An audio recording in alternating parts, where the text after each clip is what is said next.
The battle to retake Port Patterson is about to begin. Our scattered forces have come together for this battle. They're few in number, but we've managed to assemble a small ground force. However, the LASAF fleet continues to gather in Port Patterson, and the presence of the Transportation Corps has also been confirmed. Having lost Puna Base, it appears LASAF now intends to shuttle in troops and supplies overseas. If any more ships dock at Port Patterson, enemy strength will become more than our ground troops can handle. In order to prevent this, we need you to launch a preliminary strike on Port Patterson. Destroy all enemy supply vessels, landing ships, and freighters. In particular, try to keep as many enemy landing ships from entering the port as possible. Battle supplies must not reach the enemy. The number of enemy landing ships inside the port will be displayed on the MPG in the upper right-hand corner of your HUD. If the MPG reaches the max level, our forces will no longer be able to retake Port Patterson. This time, a substantial enemy counterattack is to be expected. It seems the loss of Puna Base has put them on guard. Please be careful.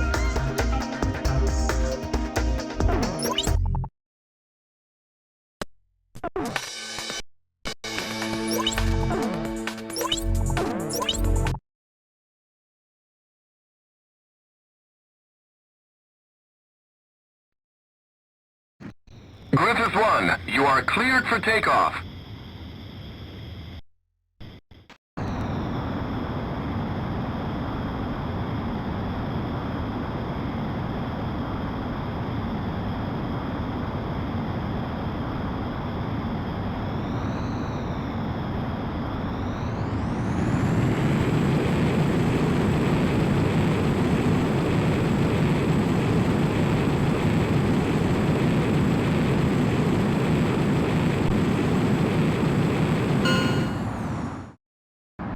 Griffith 1, altitude restrictions canceled.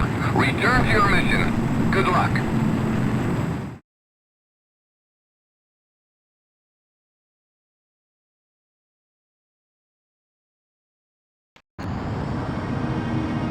Crux to Griffith 1. Check your MPG on the right side of the HUD. The MPG will display the number of landing ships from the port. Please pay careful attention to the MPG during this mission. So, you're Griffith 1, huh? I'm Major Berkman, Ground Force Commander. There are landing ships in the fleet. We'll lose the battle if a battalion is allowed to make it ashore. Do not allow more than 3 landing ships to enter the port. We will be risking our necks out here with you. Wait, I got something on radar. Put the city on high alert. I don't want to see so much as a kitten out on those streets. Just make sure that bridge is raised.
We've succeeded in destroying the enemy fleet gathered in Port Patterson.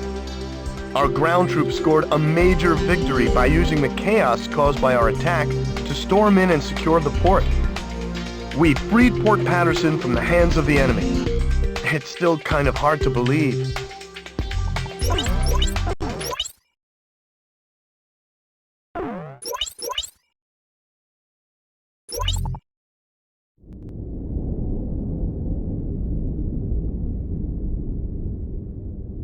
The emblem of the Southern Cross.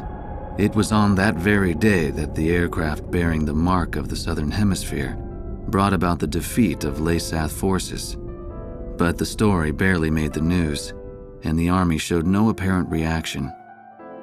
Almost nightly, Laysath's commanding officer, Diego Gaspar Navarro, plays host to grand banquets within Gaius Tower.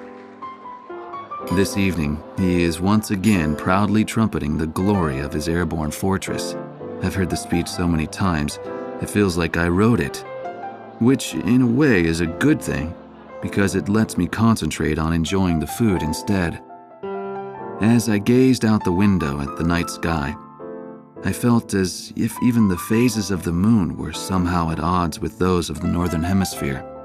The words of a fellow reporter, who fancied himself a connoisseur of fine wine, really got me thinking about the price of the glass of wine in my hand. One glass of it is roughly equivalent to several years of a Laysathian citizen's salary. Haven't the long years of civil war left Laysath an impoverished and war-torn nation?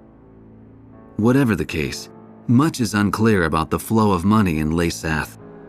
Ever since I arrived here, I've only covered stories the military had approved. However, this particular mystery just might be worth investigating on my own. The idea was nothing more than the product of an idle mind. At least at the time.